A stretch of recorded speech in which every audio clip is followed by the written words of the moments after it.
Sisters at war, EastEnders Gina and Anna battle for the same thing. The pair have both been left without jobs since an explosion tore through the Queen Vic as part of the BBC soap's 40th anniversary episodes last month. As a result, the pub's doors have been closed ever since, also leaving the Carter Knight family taking refuge at Sonia Fowler's house. To capitalize on the pub's closure, local club owner Nicola Mitchell has extended the opening hours of Harry's Barn and is experiencing a boom in business. This week, she is looking to take on some more experienced bar staff to help with the rush. Step forward Gina and Anna. However, when the sisters arrive at Harry's Barn for their trial, but discover it'll be Harry Mitchell, not Nicola, putting them through their paces. Things soon get fractious when Harry takes great delight in winding Gina up, after his attempted blackmail of her earlier this year. Fans will remember how Harry attempted to extort money out of Gina after witnessing her throw a brick through her mum Cindy Beale's window in the wake of her Christmas attack. But who will get the job? Meanwhile, Queen Vic landlady Linda Carter gets some good news about the blown-up boozer next week.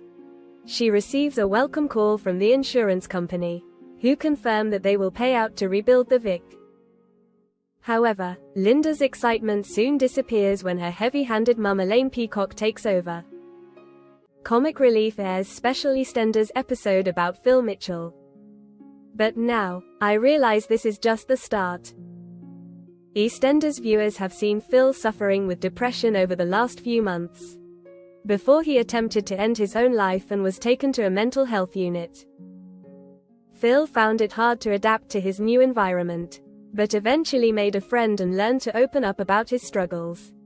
He began to engage in the therapy sessions and was later deemed ready to be discharged. Tonight's exclusive comic relief scenes took viewers back to Phil's time in the mental health unit, as he reluctantly made friends with another patient named Andy. Andy shared details about his difficult childhood, explaining that his mum had left when he was 2 years old and his dad had ended up in prison. After living in both children's and foster homes, Andy became homeless at 16 years old. But then, I ended up in this hostel that had therapists working there from a charity. He said, it was like I wasn't invisible no more. The conversation picked up on another day when Andy heard about an attempted suicide on the unit and revealed that he had also considered ending his life. Phil admitted he had been in a similar situation and the pair shared a touching moment as they appreciated being alive. Later, they discussed the importance of getting help when you need it. I thought I was gonna come in here, get a bit of a quick service. But now, I realize this is just the start, Phil added. The special episode was inspired by the work of a project called Brandon Center, which is supported by Comic Relief.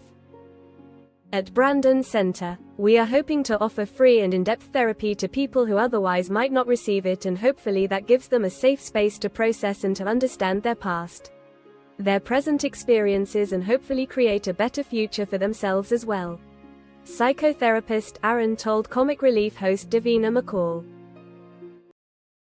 EastEnders legend Joe Swash reveals his comeback condition ahead of new BBC show. The actor and TV personality, 42, originally starred in the BBC soap between 2003 and 2008, before making a brief return in 2011. He then reprised the part for 2 episodes in November as part of the lead-up to the show's 40th anniversary. The unexpected comeback saw him reunite with some Walford favourites as he joined in on their saucy charity calendar shoot to raise awareness of the Bridge Street Market's closure. When Mo Harris was left without a photographer, he was more than happy to chip in. Mickey also solved another dilemma when he stepped in to be Mr. December, stripping off in the Square Gardens and only covering his modesty with a Christmas present.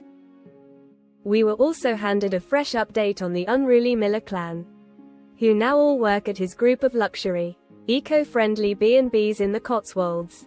The surprise appearance left fans desperate for him to make a more permanent stint, and Joe hasn't ruled this out.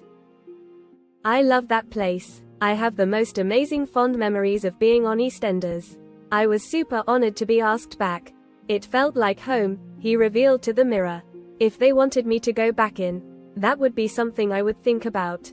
I've got a big family, so it would have to suit me and the family ultimately. Soaps are quite full on, and I have quite a young family. Joe is married to presenter and singer Stacey Solomon, who found fame on the 6th series of The X Factor in 2009 and is now a Loose Women panelist. Together they have 3 children, Rex, 5, Rose, 3, and Belle, 23 months, as well as Harry, 17. Zachary, 16, and Leighton, 12, from previous relationships. He continued, "I really enjoyed my time. The people that worked there, the directors and the writers and the bosses, all were just such amazing people. I loved it there, I really did. So yeah, I'll be celebrating the anniversary with everyone else. As much as I was in it. I'm a fan of the show as well. 40 years, they've done really well. It's a real milestone." However, it seems that a full-time Enders return could be off the cards, as Joe and Stacey are about to star in their very own BBC reality series. The show will air on BBC iPlayer from Tuesday, the 1st of April. Stacey confirmed on her Instagram this week. "I did not expect to see this," she joked. "I keep forgetting we filmed a whole reality documentary and it's actually coming out soon. This has actually made my tummy flip over. I'm scared." Earlier this year, the duo confirmed that they had shot 6-hour-long installments. "We've been so nervous and excited to share this," they said in a joint statement. "In 2024, we opened up our home and made a series about our lives. Family, work and everything in between. It was a huge leap into the unknown and it's been an absolute whirlwind making it. But last year as a family we decided to say yes to more and do things we'd never done." EastEnders reveals new family rivalry after major betrayal. 2 sisters go head-to-head. The BBC soap recently delivered a devastating set of episodes during its 40th anniversary celebrations, with Kathy Beale being revealed as the culprit in the Christmas Day attack of her daughter-in-law, Cindy. The lead-up to the big reveal saw multiple characters in the firing line, with both Gina and Anna Knight, Cindy's daughters with George, being considered as possible suspects.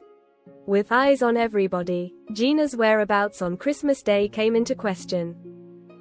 It was eventually revealed that she had slept with Freddie Slater, an act that left Anna feeling betrayed given her own romantic interest in him. Despite the tension, the sisters have had to bond following the explosion at the Vic, both their workplace and home. In scenes set to air next week, the siblings will go head-to-head as they both apply to work behind the bar at Harry's barn, though Nicola Mitchell stresses that she only has enough space for one of them. She playfully teases that the pair will have to compete for the job, though the duo get a shock after it's revealed that the application process will be handled by Nicola's son, Harry, ever the one for mischief. Harry takes great joy in winding Gina up. As tempers flare between all involved parties in the room, will Gina be able to keep her cool in the face of blatant jesting? And which one of the girls, if any, will get the coveted role at Harry's barn? Whilst Nicola deferred the employment side of the business to her son, the fiery character will have her own problems to deal with after her shady past comes back to haunt her, with the disappearance of Shireen Bashar, Harry's ex-girlfriend, being revisited. Các bạn vừa theo dõi một sản phẩm của EastEnders Trailer TV. Xin chào và hẹn gặp lại các bạn.